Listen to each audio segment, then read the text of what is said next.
यह कहानी है एक साहसी, दूरदर्शी और वीर राजा की, जिसने एक बिखरे हुए देश को एकजुट किया। यह कहानी है पृथ्वी नारायण शाह की।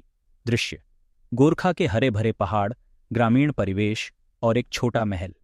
विषम 777 साल, पौष 27 गते, 15 जनवरी 1723, गोरखा में राजा नरभूपाल शाह और रानी कौशल्यावती के घर पृथ्वी नारायण शाह का जन्म हुआ।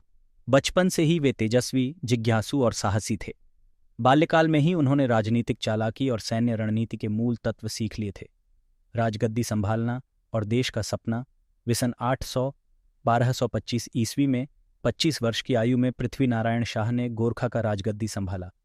उस समय नेपाल 52 बाइसे और 24 चौबीसे राज्यों में विभाजित था। इन राज्यों के बिखराव ने विदेशी शक्तियों के लिए आक्रमण करना आसान बना दिया था। पृथ्वी नारायण शाह ने खुद को केवल गोरखा का राजा नहीं, बल्कि नेपाल को एकजुट करने के मिशन का नेता माना।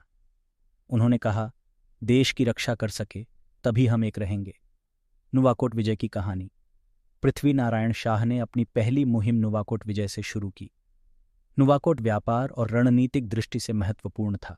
पहली कोशिश असफल रही, लेकिन उन्होंने हार नहीं मानी। दूसरी कोशिश में शक्तिशाली रणनीति और सैनिक चतुराई के साथ उन्होंने नुवाकोट को अपने अधीन कर लिया। नुवाकोट विजय ने गोरखाली सेना को हौसला और देश एकीकरण की शुरुआत का आधार दिया। काठमांडू घाटी विजय। पृथ्वी नारायण शाह ने काठमांडू घाटी के 3 राज्यों काठमांडू, भक्तपुर और ललितपुर को जीतने की योजना बनाई। उन्होंने सैनिक रणनीति के साथ साथ कूटनीति का भी इस्तेमाल किया। 1768 ईस्वी में इंद्र जात्रा के दिन काठमांडू पर हमला कर घाटी को अपने अधीन ले लिया। देश की सुरक्षा और आत्मनिर्भरता। पृथ्वी नारायण शाह का दृष्टिकोण केवल विजय तक सीमित नहीं था। उन्होंने देश को विदेशी शक्तियों से बचाने के लिए विभिन्न उपाय अपनाए। उन्होंने कहा था, नेपाल 2 पत्थरों के बीच का तरूल है। इस कथन ने ब्रिटिश ईस्ट इंडिया कंपनी के खतरे के प्रति जागरूकता का संदेश दिया। उन्होंने देश को आर्थिक रूप से आत्मनिर्भर बनाने और सेना को मजबूत करने पर जोर दिया।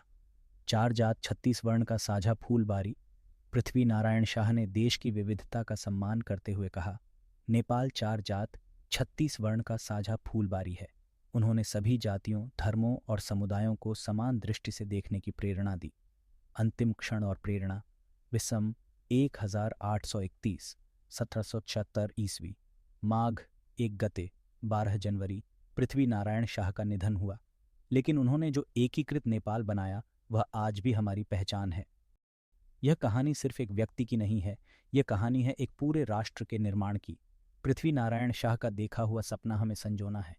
नेपाल का राष्ट्रीय ध्वज लहराता हुआ और पृष्ठभूमि में पहाड़ और हरियाली। अगर आपको हमारी यह कहानी पसंद आई हो तो कृपया सब्सक्राइब करें और अपने विचार कमेंट में साझा करें।